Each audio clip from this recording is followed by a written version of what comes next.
Hello and welcome back to irishracing.com and our brand new look Formscan show, where essentially we're going to be giving you our best bets of the weekend with some racing experts previewing some of the big races and giving you their best value picks, their naps and their long shots throughout the week, utilising the irishracing.com's website to go through the form book, look at the history of each horse as well, and plenty more along the way. This weekend, the weekend before the Cheltenham Festival, maybe it's a bit unsung. There is some interesting racing at Sandown, which we're going to cover. But again, like we've said before as well, kind of the calm before the storm. But I have Ed Quigley and Stephen Harris joining me from Betting Experts. So chaps, Ed, to start with you as well. We've had a bit of snow in Cheltenham. So how has that affected things at the moment? Yeah, good afternoon. Hi, everybody. Yeah, you're spot on, Joe. At the handicap weights launch a couple of weeks ago, the mockers were put on it, weren't it, by Clerk of the Course, John Pullin, saying no rain on the radar for 3 weeks. Well, since then, I needed a boat to get over to my garden shed a couple of days ago, and then woke up this morning. My son thought it was Christmas Day. Snow everywhere. It's settled. Absolutely bonkers, the weather at this time, just a few days before the Cheltenham Festival. Look, cutting all the hyperbole to one side, what it does mean is your inverted commas spring ground, good ground horses not going to enjoy it. It's looking less and less likely we're going to get the ground riding on the quicker side for Prestbury Park, which is key because it's a massive U-turn on what's been predicted for about 6 weeks now. With another band of rain due to be coming in Sunday night into Monday, anywhere up to 17 millimetres. It's not a foregone conclusion. We could be starting on soft/softer heavy in places for the opening day with a bit more of a settled look throughout the week. So just something to bear in mind for punters. Yes, I said I'm just a stone's throw from the course and absolutely hammered down last night. 12 millimetres of rain, officially soft all over on both courses at the moment. And the prospect of more rain on the way. And obviously, we'll go into more detail next week with regards to what that actually means for each race. But Stephen, I want to come to you as well, because one of your nuggets of advice for Cheltenham is actually to look elsewhere. I mean, looking at Sedgefield and places like that for potential value, some unsung heroes. So is that what this weekend could be about for you? Well, I think, first of all, you'd be hoping that some of the racing will be on. Up north, they've had lots of snow. There's sort of Newcastle upwards, Pontefract, in fact, I just posted a picture on Twitter today covered in snow. So, there must be some doubt. Some of those meetings further north, that they need things to improve quite quickly. Often there can be terrific value away from Cheltenham because nobody actually looks at these other races at Sedgefield properly. And there's usually a plot or a coup lined up here and there. So, it can be fun. What Ed said is absolutely right. We've been banging on, haven't we, for about the last month, sort of good to soft, good, drying out to good to firm for the Gold Cup. And it turns out to be complete nonsense. You have got to adjust your thinking, really. Certainly, like the Mares race, which it now looks like Marie's Rock may head to rather than the Stayers, that's a complete change of plan. And horses like Epatante and Honeysuckle definitely would not want really testing ground at that trip. I don't think it would suit either of them. So maybe, you need to sort of not have fixed opinions. And maybe mares like Love Envoy be well suited. I also like for the Gold Cup Statler, who stays 4 miles. He's going to love it. If it becomes a slog in the mud, it'll suit him down to the ground. So you've got to think, there's no good sticking to your guns and what you thought a week ago. You've got to move with the times. That's it. So be adaptable to the conditions. But like I say, we will be back next week with plenty more Cheltenham previews, more up to date, given on the conditions and changes and what all that all means for the festival. But right, there is action this weekend, hopefully, as Stephen kind of touches on. So Ed, I want to start with you. We're going to look at the 150, so 2 mile, 4 furlongs, handicap hurdle. So just take us through your selection here. Got an each way good thing, haven't you? Well, again, shop around, check your each way terms. So I think there's a couple of firms looking at 6 places here, 50 odds. So I'm with the top weight, Henry II. Obviously got a lump round 12 stone in what will be an Amazonian swamp. It's not going to be ideal. However, purely on handicapping terms, off 132, I think he's open to further improvement. But my overall picture, Joe, with a race like this is, especially this Sandown card, I would not, excuse the pun, get too bogged down over weights and measures and, this horse has got £3 back from this one. This is going to come down to a battle of wills. It's going to be a proper war of attrition. And the salient point here is going to be just who can handle ground which is going to be absolutely bottomless. I think it is the key point here. So I wouldn't be getting too het up on the sheer collateral handicapness of it all. And Henry II loves this ground. He's 1 for 1 at the track. Of course, he won the Winter Novices back at Sandown start of December. Won that Grade 2 hurdle there. He powered up the hill in really soft ground. He's a future 4-mile chaser, isn't he? To put it bluntly, Henry II. He's a relentless galloper. I actually thought at Warwick last time out, he was beaten. I think he was around even money when he was turned over, and he got called a few names after that when he was just touched off by a quicker horse from the Dan Skelton team. I actually think it was a pretty good run in hindsight, over 2-3 on good ground there. He's a big galloper, be a big staying chaser. He's, of course, a distance winner. It will absolutely have no problem in itself with the mud, if you see what I'm saying. That won't be a problem. And so returning to this track, at the scene of his best performance today over hurdles, he's got to be in the frame. And also, Paul Nicholls has farmed this race in recent times. He's looking for his 3rd win in 4 years. It's a race. We've touched upon it before, myself and Stephen, and you as well, Joe, that Paul Nicholls, Mr. Saturday man, all the talk about Cheltenham, but every year he always lines one up for this, it seems, and gets some money in the coffers. I mean, it's an £80,000 race. It's a fantastic prize money on offer here. So, yeah, you shouldn't look the gift horse in the mouth, really. So, Henry II, 7-1, each way 6 places in a 17-runner race. You basically get your money back if you can finish in the top third of the field. To me, that looks a fairly good insurance policy. And I think he actually has a live chance of winning it, given he handles the ground and he loves the track, and he's trained by a trainer who's absolutely flying and loves this race. So, yep, strong each way fancy for me, Henry II. And Stephen, obviously you're based pretty close to Sandown as well. Just give us an update on the conditions there and how you think that will actually affect this race. Well, I mean, to be honest with you, Sandown, their last 2 meetings, I've actually been to both of them. They both started off describing the ground as good to soft. Now, on the first occasion, he'd put down 20 mils of water and they were absolutely unconscious 3 out, and they crawled up the hill. And the other day, I think he called it good to soft again, and it was heavy.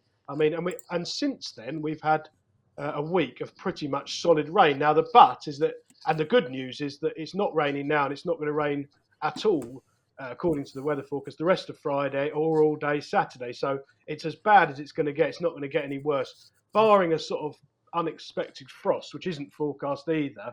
Although they've got an 8 a.m. inspection, I think they'll be absolutely fine. So it'll go ahead, but it's definitely, you need horses who stay probably 3 miles if they're running over 2 mile 4, and you need resolute gallopers. There won't be any speed. They'll all be rolling around drunk, and it'll just be last man standing up the hill. So, having said That's all just that, you, Stephen, yeah. Yeah, that's right. I know. Well, the Saturday crowd at Sandown, it's probably true of 90% of them, to be honest.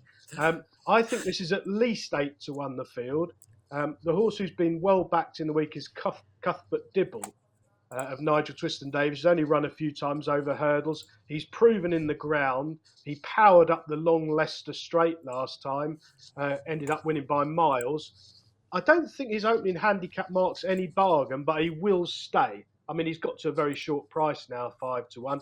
Nigel Twiston-Davies targets this race. He had the winner in 2021. He got beat a short head in 2019. So he's mapped out this race for Cuthbert Dibble. He's a big runner. He'll definitely stay. The one I liked at a bigger price is Quigley, who's running a couple of novice hurdles under a penalty at Chepstow this season. He's run really well twice. I don't think he's really his track, Chepstow. He's still raw and gawky, and he took a bit of settling early, and he made a few jumping mistakes last time and got beat by Doyen Star. That form hasn't particularly worked out in behind, but I think Quigley is a horse of plenty of potential. And I think stepping up in trip will definitely suit him. He's a former pointer, so he shouldn't have any difficulty with the trip. Maybe he'll settle better in this bigger field, stronger gallop, longer trip. The negative, I mean, the pluses, 16-1 is a really attractive price. I'm amazed he's that big, but there is a but. John Joe has had 31 losers in a row in the last 14 days. Now, he had a horse beat at 7 of Oron yesterday on Thursday who ran his race, I thought. So I don't think they're running terrible, but it's important to say you're back in a stable that's completely cold. And that's something to remember going into Cheltenham when you're looking at some of the handicaps at Cheltenham, where he's going to have loads of runners, I'm sure. that at the minute they're bang out of form. But Krabilly's 16-1. I think he'll run well if he settles and jumps better. I think it's quite an attractive price in a really hot race. Yeah, perfect. I think that sums it up pretty nicely. So let's move on to the bigger race on the day. I think it's fair to say the Betfair Imperial Cup Handicap Hurdle. And Ed, what do you like in here? Yeah, good race this. Fingers crossed. I mean, 18 declared for it. Good prize money, big field, few mudlarks, looking for this ground, and they're going to get it. Including one I've got down here more towards the bottom of the weights for the Ben Pauling team. Of course, we spoke to Ben, didn't we, back in October, and he gave us a bit of a bulletin. And one of the horses he mentioned on that occasion was Fine Casting, and he said, whenever the mud's flying, keep your eyes on him. Well, the mud is definitely going to be flying on this occasion. And Fine Casting off 129 here. Individual who does just revel in the mud. Officially 4 wins on the CV, with officially the ground being heavy on 2 of those 4 occasions. It was soft on the other occasion when he bolted up at Haydock at the back end of last year. But I mean, Haydock soft was more or less heavy anyway, if you see what I'm saying. This is a horse, essentially, again, as I said, I wouldn't get too caught up on, he went up £5 last time out and maybe didn't do this and do that. He will handle the ground. And also something to bear in mind, referring back to Stephen's point at the top of the show, saying, well, if you want to win over 2.5, you need to see out 3. Well, to win over 2 here at Sandown, I think you want to be able to win over 2.5. And, this horse finished runner-up over 2.5 at Cheltenham's November meeting. He will not be lacking for stamina, put it that way. He's got a bit of boot as well. As I say, he has won over 2 miles on deep ground, but he's got that lovely blend, I think, of speed and stamina. And all about him is when he gets his desired and preferred underfoot conditions. Ben Pauling, I say, continuing at a 25% strike rate for March. You are going well. Numerically, his best season to date since he took out a training license a decade ago. He's already surpassed his best total with still, 6 weeks or so to go of the season. And everything he's running is just running crackers, really. I'd imagine this has been the target for some time. You've got a horse who stays further than 2 miles, loves soft ground, and the yard are firing on all cylinders. So I thought Fine Casting was a bit of a big price here. I think there's a bit of 16-1 flying around. I wouldn't be shocked if he hit the frame at that type of price. Yeah, and Stephen, over to you. You were taking him on, right? Well, I don't disagree. I mean, I think this is one of those races. Obviously, you're getting 4 places, 18 runners at the minute. There'll probably be more places on offer, 5 or 6 for looking around. So put a package together, include Ed's selection, Fine Casting. I mean, my 2 in reverse order would be Meteor of Harry Fry, who is a horse who just needs heavy ground. He's won 3 times in the last couple of years. He won the Tolworth Hurdle, a Grade 1, in heavy ground at Sandown. He's won on the flat recently at Doncaster in an absolute swamp. And his other win came over hurdles at Lingfield in the worst ground I've ever seen. So the worse it gets, the better. Meteor, the only negative, well, there's 2 negatives with Meteor. He's got a top weight to lump. And the last 2 runs, he was tailed on the all-weather and pulled up over hurdles. But he could bounce back on heavy ground. I'd have him winning. Maybe not an each-way bet thinking about it, because he's got a sort of... he's got a not a consistent profile, so he might win or he might bomb out altogether. So maybe back Meteor win only, and I really like Playful Saint. Dan Skelton, 6 winners from his last 31 runners in the last 14 days. A progressive young hurdler, came home alone at Leicester. We've already talked about Leicester. Long straight, thorough test of stamina, last man standing job, and Sandown's the same. Playful Saint's previous run came over this course and distance against a mare called Love Envoy. I've just banged on about. I think it's going to win the Mares' Hurdle at Cheltenham. So that was really good form. That's worked out superbly. It's thrown loads of winners, including Playful Saint. Now has gone up £7, which makes life harder, but that could have been worse for coming home alone at Leicester. So I think everything's in place. 6-1, each way with extra places. I'd be very disappointed if Playful Saint wasn't in the first 5 or 6, to be honest. I think he might nearly win. But, of course, it's a very, very competitive race. You're going to need a bit of luck in running and all the rest of it. But maybe a package of those 3, there'd be worse things to do. So any other negatives about the other contenders at the top of the market, perhaps? Well, I'm not wild on a horse of Gary Moore's called Givega, who was pulled up on heavy ground earlier in the season, bounced back to form on good to soft last time. I've got a big ground concern doubt for him, and he's a single-figure price, so I'd probably lean against him at the prices. Yeah, okay, fair enough. Let's move on then to the final race we're going to look at on the cards. That is the, so the 335 at Sandown. So, Ed, again, take us through us here, the 2 mile, 4 furlongs. Only 6 runners. Are you a bit disappointed with that, or is that kind of what to expect given the conditions? Yeah, I think that's fair enough. Some decent rated novices in here. And so bearing in mind the Cheltenham Festival's next week, if a lot of connections with a 140 plus rated chaser are probably looking at Prestbury Park, aren't they? So, look, I think this is a fair enough field for the time of year and the race. And I do like the Dan Skelton horse in here, Lac du Constance. Obviously, he's got a lump round top weight, and there was, as we say, there were a few names being thrown towards this individual. He was turned over at 4-9 favourite last time I had Exeter, but that was on rattling quick ground. As I say, you've got to kind of switch your brain around a little bit here with the underfoot conditions.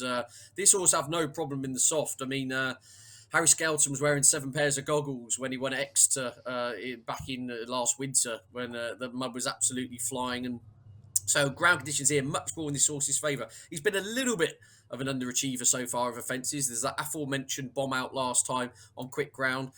He was running in that grade 2 behind Boot Hill, where he kind of unseated halfway through. We don't really know what would have happened. But you go back to his chase debut, I thought he looked absolutely electric. There was a bit of juice in the ground round Kempton on that occasion. Jumped well, tanked round, came home on the bridle by 20 lengths. Funny enough, from Hudson de Grugy, who obviously they're reopposed today now. I totally accept Hudson de Grugy has a good pull at the weights in relation to that. But that Constance just looked a horse of some potential there. I think soft ground right-handed might be his bag. And I think he's going to have no problem with these underfoot conditions here today. So the Dan Skelton team in good form. I thought he was the value call as the third favourite here. Totally respect Easy of That, who is the now horse, if you like, for the Venetia team. They've had a much quieter season than usual. I think they've only had 30 winners, haven't they, since last April? Yeah. Maybe I've got that wrong. But a few, obviously, she lost Lon Preston, a stable star out for the season, and a few of us have been misfiring. But I wonder if they might just be coming back to the boil now. And this horse was very impressive when winning at Newcastle last time out. It's obviously been hit by the handicap of some respect because it's gone up £9 on the back of that, which makes life more difficult in deeper waters here. But I did think Lac de Constance, horse of a lot of ability, a lot of potential still, untapped potential in this sphere, but crucially, is going to have ground which will not bother him. And it may bother a couple of others in here. So, yeah, Lac de Constance for myself. Yeah, we have only got the 6, so up to you. Could still play each way at 5-1, to finish in the top 2. But I'm just going for the value win, hopefully, there. Yeah, and Stephen, I think you're going to be taking him on, right? Yeah, I mean, I don't disagree. Lac de Constance remains a horse of potential. I think it was disappointing last time. Stopped very tamely behind Captain Mantha, but as Ed said, that was on good ground, and maybe that's not what he wants at all. Easy as That is the one that's attracted money this week. I think the firms went up 5-2 for what that's worth. There's now 6-4. Revels in testing ground. Impressive last time in beating 5-star Getaway. Again, I agree with Ed, really. Venetia, she'd caught fire, as she always does, sort of end of November, December, and they were flying. They were sort of having 3 winners a day at one point. And then the big freeze came along after Christmas, and she's not really got going since. That in the last fortnight, she's had 1 winner from 18 runners, and there've been a few run pretty poorly. So now that Easy as That has got right down to his price, which is 6-4, I think he's probably short enough. The one I don't fancy in the race is Ollie Murphy's No Risk They Flow, who I don't think is a good enough jumper, and this is a much better race than the ones he's been running in. I respect the Skelton horse, as Ed says, they're flying. But I actually like Hudson de Grugy. Gary Moore's chugging along nicely as Cheltenham looms. Obviously, he's got Editor du Gite to look forward to there. Hudson de Grugy is a Sandown horse. He was a dual winner over hurdles here on really testing ground. And he's won a chase here over this course and distance on testing ground. Sorry, that was hurdle, I beg your pardon. And Hudson de Grugy revels in the Sandown ground. Now, he's run 4 times over fences. He hasn't been ridden with a great deal of enterprise, but the race he ran in at Lingfield the other day, the runner-up, Seigneur Desaz, has come out and won since, and it's quite strong form, and he wasn't asked to lead. Now, hoping that they'll be much more enterprising with Hudson de Grugy and let him stride on and front run. I think he's well treated now over fences after a couple of sighters, and at 8-1, I thought he was a few points overpriced. Yeah, perfect. I think that sums it up pretty nicely again. So yeah, just to round off, I guess, today's show, Ed, could you just take us through your selections for the weekend, please? Yeah, indeed. We're going with Henry II in the 150 at Sandown. I think you can get 7 places, 7-1. If you can get that, get involved. I'd be annoyed if he wasn't involved at that type of price and we're on those terms. Offered a horse who loves soft ground, and his best performance to date came at Sandown and trained by Paul Nicholls, who's won it 2 of the last 3 years. Lac de Constance, my value win. Obviously, Stephen's taking me on here. Lac de Constance thumped Hudson de Grugy 20 lengths on the bridle at the back end of last year. Huge turnaround in the weights. I accept that for Hudson de Grugy, but I do think Lac de Constance is a horse of untapped potential, could be ahead of his mark, so he's my value called at 5-1. And then Fine Casting does seem massively overpriced to me. I keep harping on about the Ben Paulding team having such a good season. This horse loves the mud, he stays further, and the yard of flying. In layman's terms, I think that's pretty much all the boxes ticked for Saturday at Sandown. And Fine Casting, 16-1, 7 places. It looks a cracking each way bet for me. That's my that's Ted's Trixie for the weekend, shall we say? Perfect, Ed. Well, yeah, best of luck to you, and thanks for the advice. And Stephen, just to sum up your picks as well, please.